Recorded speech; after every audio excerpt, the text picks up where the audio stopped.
I don't know how many of you know the 10,000 hours. It's an amazing to study. A man named Ericson studied people who did chess and music very closely, and he discovered pretty magically at that close to that 10,000 hour mark of practice and experience.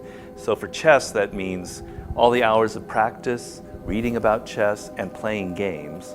After 10,000 hours of experience, people reach another level. Something has happened to the brain. They're become grandmasters. It doesn't happen at 8,000 or 9,000.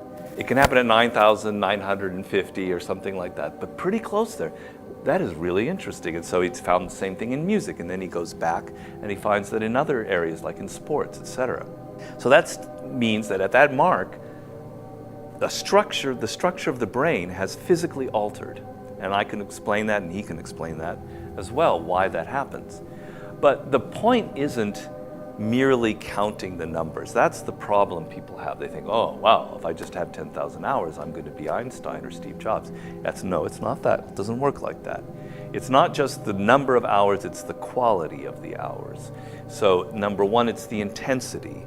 If you spend 8 years focusing deeply on a problem, trying to solve it, working night and day, you're going to accumulate 10,000 hours in 8 years, and it's going to lead to something amazing. If it's spread over 30 years where you're just tinkering on the weekends, nothing's going to happen. It needs an intensity of time, because intensity of time is almost like a mathematical formula.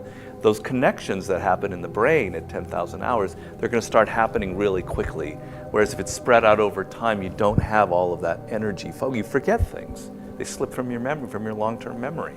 So it has to be intense, and there has to be other things like what's known as deliberate practice, which means we tend to practice those things that we're the best at. So let's say we play the piano and we're really good at playing Baroque music and Bach. We'll tend to just keep playing that because it gets easy and it seems fun. Whereas the things that we don't like, we don't practice, whatever that would be. So our skill becomes very lopsided, right? And a person, the 10,000 hours, you have to practice the things that you're not good at. So you can develop a really well-rounded skill. Because if you sit there and simply repeat things that you're already good at, that doesn't count for the 10,000 hours, I'm sorry.